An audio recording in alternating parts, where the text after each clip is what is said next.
All right, welcome back to Visionary New Earth Leaders podcast. I'm Jenny Lyon. I'm so excited to have my guest here today, Mahnaz, and I'm going to talk to her a little bit about, I'm going to dive into topics around being a mum entrepreneur. But Mahnaz is a mum of two teens, and she's the founder of the Build with Boundaries Build with Boundaries podcast, isn't it? That one. Yes. And she empowers mums whose business dreams are buried under family needs. And most mums know the feeling of being sort of sandwiched between their family needs, that they need them, and then the business need them as well. And they have a desire to create this business. So we're going to dive into this today. So I'll just hand over to you, Mahnaz, to introduce yourself, maybe how you got started or your background, and then how you got started with your current business.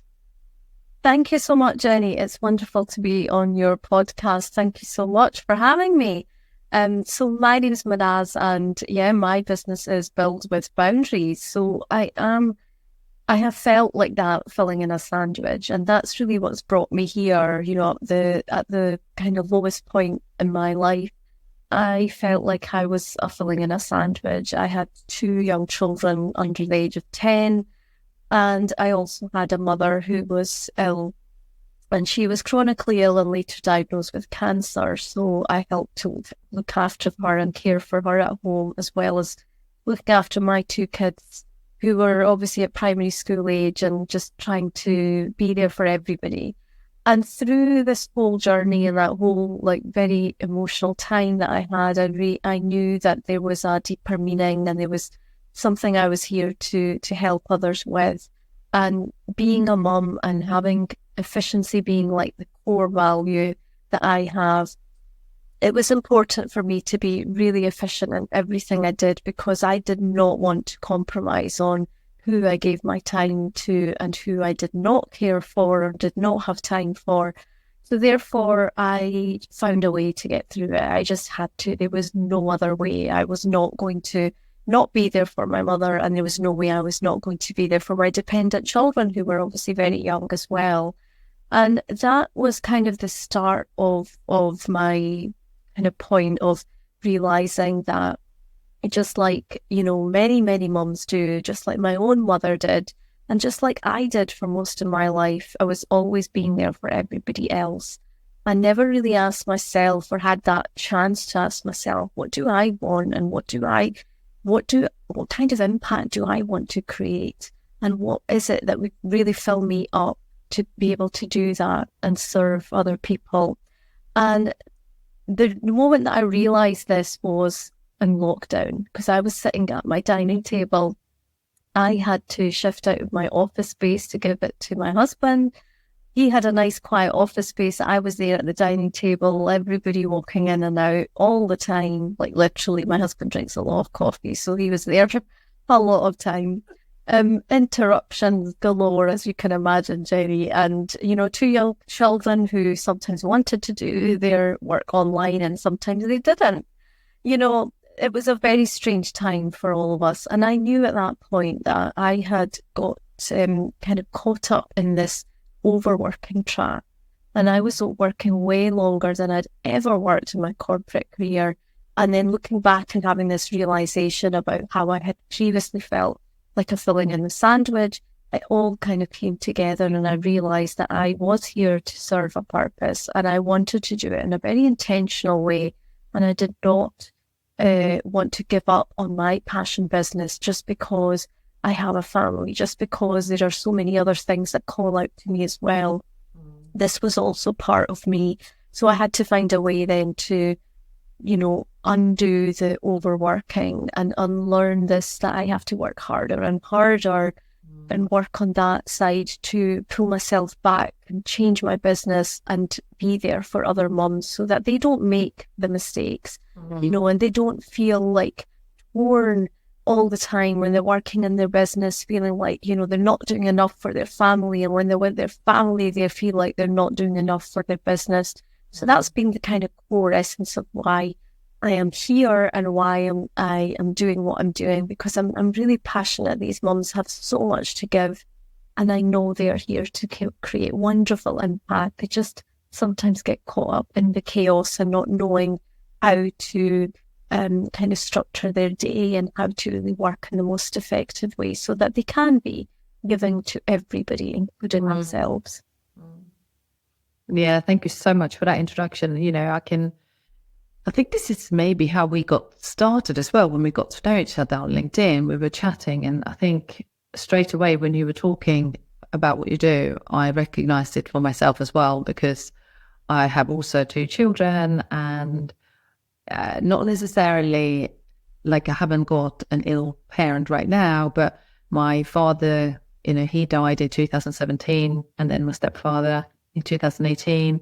And then there has been illness in the family as well. So it's like, and so I was like, yeah, that really resonates. And I think it resonates with a lot of mums that are entrepreneurs or has got a very sort of driven, or they feel connected to their purpose, and that they have more, in their life to do than to be a parent, although that's obviously something they also want to do. But yeah, totally.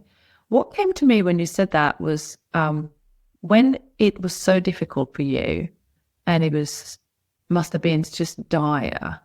What did you actually do? So, I mean, I know what I did, but what did you do? Because we want to share with the audience to see if we can help or give some advice. What happened? Of course. So at the time I was working in the corporate world, I had 2 children, and obviously had a mother who was really ill, and I knew that I had to find some time for myself. I think that was something that really came out, like those moments where you feel like you're constantly doing something for other people, like all the time. You finish one thing and then it's somebody else or it's some other thing. And we feel like we don't have time to give ourselves. But I think that is the moment when we need that time for ourselves the most. Like if we can just give ourselves 5 minutes, it's not even a matter of how much time we give. It's more about the focus and that intention behind it. And I firmly believe that in those times I really got deeply to understand, what having time to yourself, how precious that was. And I think when you're not able to give yourself time freely because of all other things, you really do appreciate it more as well. And it can have an impact, even if it's just that 5-10 minutes. So for me, it was about, usually the whole day would be very much running around doing a lot of different things and being exhausted and being mentally drained physically, in every shape or form. So for me, like nighttime, having 10 minutes to myself was all that I had to create like a boundary that I was going to give myself that. And just having 10 minutes, because those 10 minutes allowed me to have a better sleep, which meant then I could be more rested, which meant I could wake up in the morning and feel like I was able to handle the day the next day. So it sounds very simple and very small, but I think when we do that for ourselves, and maybe you have done that yourself, Jenny, it's about filling our cup, isn't it? It's about allowing ourselves to rest. And sometimes when we have so many things going on, our mind is working 24/7 anyway, so we're never really able to properly switch off. And that will just add more stress and more kind of chaos into our brain. And we don't need that, because we have more than enough to deal with. I read somewhere that women have a completely different processing. So their minds, because they are the nurturers, they naturally have all these tentacles like going out in their mind about family, about the children, about the home, about everything. It's just a natural sort of instinct. And it's not about turning it off.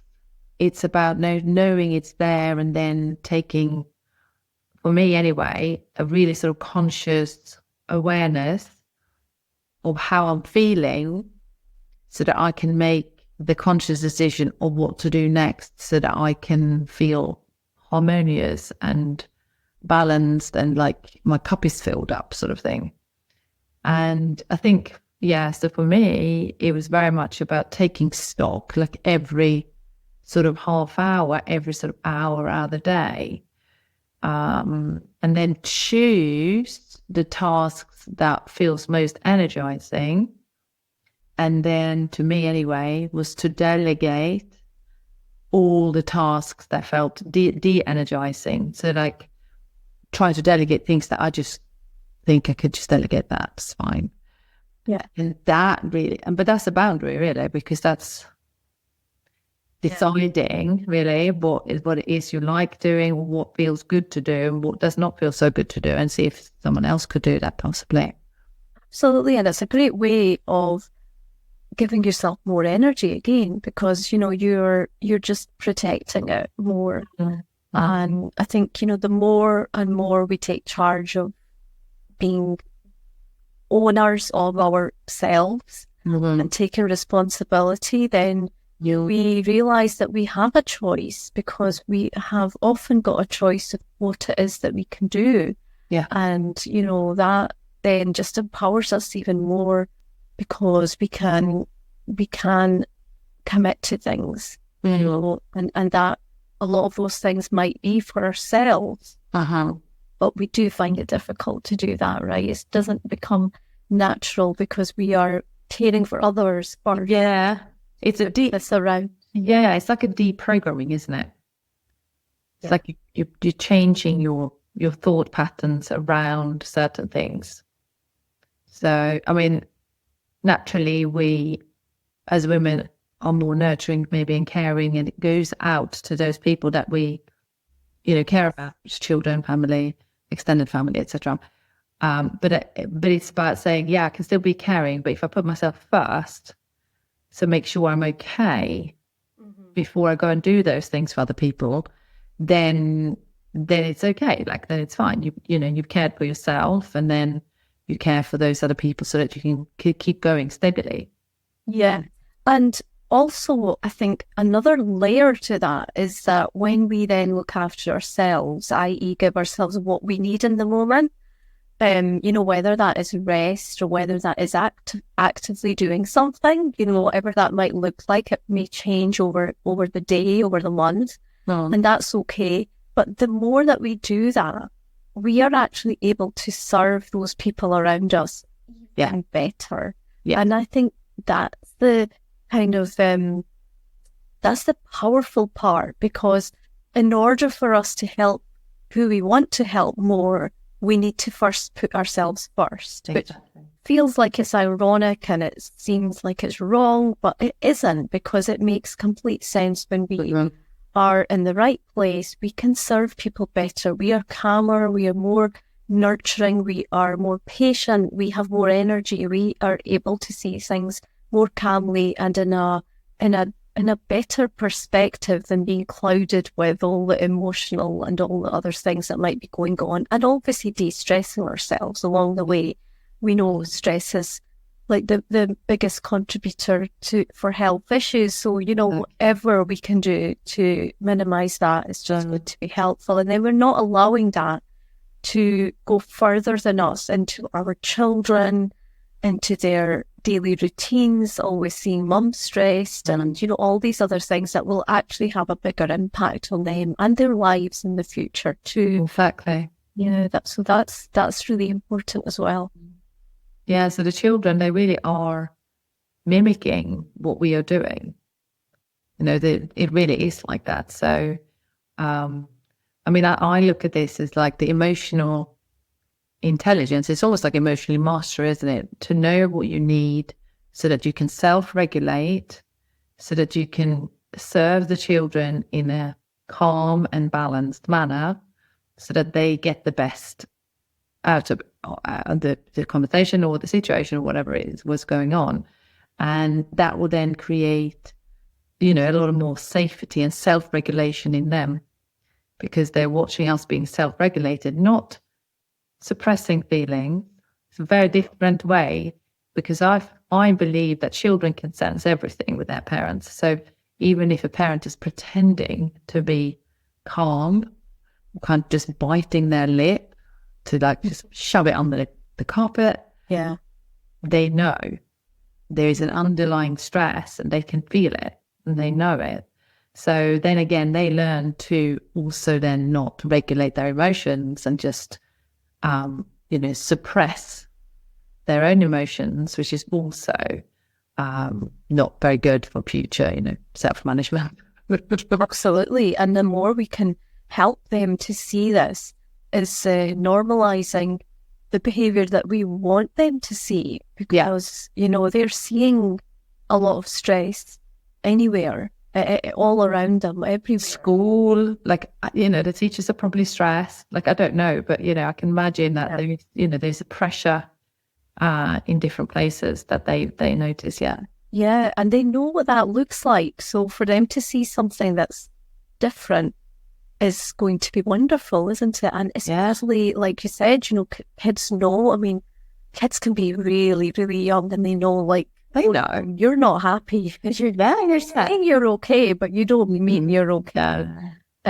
So, definitely, and they're just absorbing all of that from such a young age. And I think it's a really lovely way to have that outlook that, even just by being present with them and them being used to seeing you in a certain way, you're educating them without actually educating them. Yes, you're educating them to lead oneself in life in a specific way, and they will notice. They will just notice, oh yeah, my mum used to do this and she used to do that. And they will just know what my schedule is, because they just know, don't they? I kind of know what I'm up to. And they just realize that's way to be, is really, producing like a good parent, So you'd think that they would want to copy that, and they grow up. Hopefully we end that. It's almost like a cycle that ends, because we may have seen that with our parents, but then if they at least see a change in us, which they won't be able to see what the change is, but they will certainly get benefit from the change. Yeah. And when their time comes, they will be kind of different peers, and we want that, don't we? We want generational change.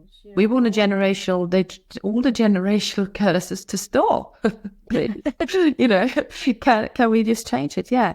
The other thing that came in, so often when people do all these things, this is just kind of a conversation sort of question, but when women, I'd say particularly women then, go into these habits, they really are like learned habits. They're not really doing anything wrong. Yeah. They just either kind of just copying or mimicking what their own mother was doing, or it's just generationally, it's just in the DNA, and they just follow a pattern. So I suppose people like you in your own way help them. I help them in other ways as well, with healing, patterns that are not longer serving them. And I suppose this is just a deprogramming or reprogramming process, or habits and collective consciousness and ancestral behavior, it's all those things, isn't it? So no one's doing anything wrong, really. We're just figuring it out how to do it in a better way. Yeah, I mean, we don't have a manual either when we're growing up of what to do and how to be emotionally resilient. And, that piece I think is certainly missing in the modern day, because the more understanding we have to our own emotions around us, we can work with them rather than against them. But, that is not something that's taught in the schools, right? I wish it was, but what came to me when you were talking as well is that there's a lot of this. It could be, we learned it as we were growing up. Maybe we have imitated it. Maybe we thought that was the right way. And then through time, we've realised that's not the right way. But regardless of how we've picked it up, they are like habit forming. And, habits are the most difficult thing for us to change, especially when we've been doing them and often don't realize it's. No, exactly. Yeah. So a lot of these things, like you mentioned, patterns and behaviors and habits, we're both, you're right, we're both doing things and helping people with these areas, but in a different way. Sure. They've become these habits that are kind of difficult to shift because they feel like that's the norm or doing things. Yeah. And I think also, I mean, I study a lot of different like cultural approaches to, I suppose, spirituality and self-development and things like that. And, in the Western society, we have many dysfunctional ways, because if you think of a child like being born, in some Asian regions and other parts of the world, you'll have, still they'll have the family helping and supporting, usually, the village. Like there is still that older way of supporting a child to grow up. Whilst here in the Western society, everything is very sort of like cut off and separated, unless you are lucky and have lots of family living close to you. I'm not saying we're not interested in that, but it's not the norm. Everything has been so modernized. People go and live in bigger cities and just. So I think that natural way of supporting a child and the support that the mother and the father needs, really, in the beginning when you have a child. I'm talking about having small children now, but it's not there. So then when we come to pursue the big career and then continue with raising the child with no support and bringing in the money, and then we have an elderly parent, I mean, that's just ridiculous. That type of pressure is it doesn't happen in other parts of the world, because that's not normal. Yeah. So we've made up this idea, like in the Western society, that we should be independent and do it all on our own. Actually, no, we should be interdependent. Yeah. On network of people, so that we can do it with more ease. I love that, Jenny. I think, children, they get to a certain stage, and why do we think, well, they need to fend for themselves now? They can move out, they can do their own thing.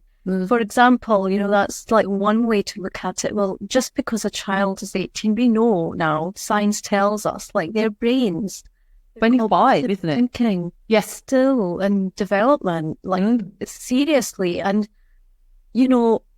there is like, I'm not saying that all children should stay with their parents till they're 30, but there is definitely something there in the way that we raise our children. There's the kind of expectations that they grow up with. That, some children, they can't wait to leave, when they're 16, they are already cannot wait to leave, right?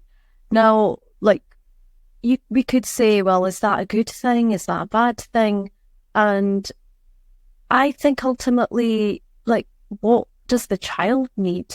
And what would be most beneficial for them? Because every child is not the same either.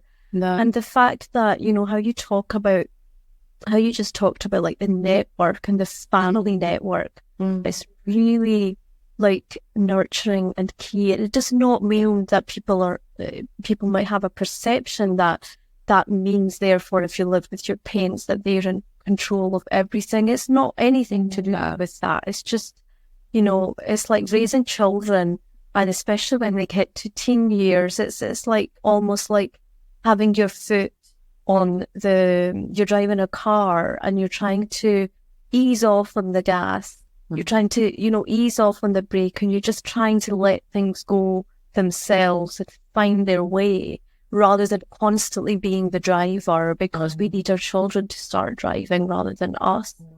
But just finding that in between where, a parent is always a parent, and then having that open relationship with them, so that if they want to stay and if they want to have that support, they are absolutely, that's normal. Why should it not be normal that they would like to, stay with you or get more support and take their time, especially given everything we've gone through with lockdown and children not having the most normal exam time, school leaving time and jobs and all the rest, then, for us to be there for them and not for them to fall into debt unnecessarily by leaving, then surely that's something that, we can work together. Yeah, absolutely. I love that. And, I think that's one of the things that is this cliche, before you even started your life, you are X amount, £1,000 or dollars in debt before you even, that's just wrong. That's just like, what? That shouldn't be like that. That's like a heavy start, right? Yeah. So, whatever, I have no specific solution, right, in this conversation, but I suppose opening up the ideas, or at least intentions, to change the paradigm and how we look at family, work, living our purpose, not being like, not like being a doll like in the Matrix, kind of being our own leaders in life and create a business if that's what you're interested in, bringing up your children in the way you want to bring them up, and more freedom in creating deeper connections, really, because the system really is set up to separate a lot, isn't it? It's like, they get an education and they get programmed in to get this job, which they can only have this capped income for the rest of their life. That's like a limited idea of how life should be. Do you know what I mean? So if we can open up the ideas and intentions around creating more freedom, more expansion, more choice, and more trust in ourselves, all those things, to actually shift the paradigm into a more thriving, world. Anything we can do to talk about those things, to raise awareness and make, again, we talked earlier about like knowing what options you have and, being responsible, and then knowing that if we take responsibility, we have a choice and we can control certain things. Yeah. I'd love to share an example with you. Yes, with my two kids. Yes. My eldest is 18 now and he's living at home. He did not want to leave to go to start university because he knew he would be in more debt, and he's very, very wise. And he's doing it for his reasons and because he wants to, and we completely support him in that. And my youngest is 14 and he already knows he does not want to work for anybody. My eldest knows this too, and he's setting up, and he has been for the last couple of years setting up his own business while still studying, because you talked about that, like this limitation, and he sees things so black and white that if you go in, you're supposed to get a degree, you're supposed to then go to a job, and you're supposed to be limited by, okay, right now I need a mortgage, and then, we have all fallen into that trap, right? Yeah. And if we can help change that for the next generation, where they're like, well, actually, I'm not doing X, Y, Z just because it's always been done. I'm going to do things my way. Yeah. I'm going to earn what I think is my limit, and I will never reach my limit if I just work for somebody else. Exactly. Therefore, I have to build my own. And if whatever we can do to help them, they're actually going to shape a better future. We will. Absolutely. Yeah. And then because the thing is, I mean, my children are the same. So my daughter is 14 and my son is 9. She is never, she's going to work for herself. She knows what she's going to do. He says as well that he knows what he's going to do. And I'm like, yeah, it's better that way. He wants, so my son is 9, he wants to become a marine biologist, but he wants to be his own YouTuber, channel. He wants to educate, and he doesn't want to be limited to a salary job as a marine biologist, but that's his interest. He says that he still wants to do that, but he's already said that I'm going to create like so much education and sort of limitless expansion via my YouTube channel, or, that's like what he's going to do. I'm like, good, I like that idea, because that's actually very viable as well. Like, you can really do this. A lot of young kids do. That's incredible, isn't it? And you see, I'm like, learning. Yeah, exactly. And with my daughter, she loves the planet. They both star, they're both star seeds, really sort of like spiritual children, but they really want to change the world. Like she believes that if she contributes through she wants to do eco-friendly sort of interior design and things like that. She likes art and that kind of thing. So if she can she's like, I want to create a brand which is all made of recyclable materials and things like that, and just change everything, like just futuristic. And so that's it. These kids, there's so many kids like that, and letting them, allow them to dream and believe that it is 100% possible. People are doing it all the time. I'm just like, look, you just got to go through the system first, unfortunately, because otherwise you don't have to, but I think they'd be bored at home. And and then just at the same time, you can still start building a business whilst you are whilst you're doing your studies. It's possible. Yeah, absolutely. And dreaming limitlessly. That's where they need to start, rather than as they are used to being told, well, what do you want to be? Therefore, this is your route, and these are the steps, and here's the checklist. Here's your checklist, and that's when you retire, and there's your pension, and then, but let's go back just before we finish. Maybe we want to just talk about perhaps a couple of things around boundaries. Because building with boundaries, right? What does that, if somebody come to you and said, what's the 5 best things to do, like to strengthen my boundaries? What's your best advice getting started?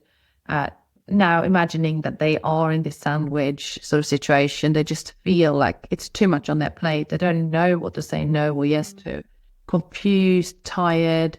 What would you say is a good way to start? Yeah, I think with boundaries, it's the perception of them, firstly, that we have to deal with, because often people will run a mile or feel that they do not want boundaries because they are restrictive and they are putting things in a cage, and it's very, it's very strict, and that's not what we want, right? So understanding that boundaries can be how you need them to be. They're really shifting that belief and understanding that it's not like there's a book on boundaries and you just have to create a single one of them. You literally have to create what feels good to you. Yeah. So you create, just like you're designing your own life and your business around your family, in the same way you need to pick and choose. So it's not about more, it's about being very specific on which ones will be helpful for you. And this is going to vary depending on what circumstances you're in, what challenges you have, what maybe are the most pressing things that are happening for you. And I think having boundaries, or starting to work on boundaries on those areas, is going to be most helpful, because you'll be able to actually feel there's some benefit that you can see, rather than it being just an aspirational boundary that is going to be as practical for you. So I think that's definitely the place to start, is understanding, well, what does a boundary mean to you? Yeah. And how can it feel good for you? Because what would it need to do for you in order for it to feel like it's helpful? And then really understanding that the boundaries is not about just figuring one out and then that's you. This is like a lifelong mission because, you know, we keep changing and evolving. And just like our boundaries will need to do that for us as well. So it might be coming up with what that boundary is. It might be being brave enough to actually trying to implement that and communicate that to people as well. Because you know, it's no good us holding on to this idea that we have a boundary. We need to actually communicate it with the right people. Because if people are not aware of them, what happens is that everybody just tramples all over them because they don't even know it exists. No, they don't even know. Yeah, and I think that's really important too, is just understanding that you are creating it for yourself. You're creating it to help the people around you as well. And the way they're going to be able to see that is if we then communicate that back to them as well. No, I think it's brilliant. I think it's really good. And it's also teaching when you are clear, especially with your close ones, I suppose, as well, and clients, you know, I set boundaries, you know, the clients as well. You've got to do it.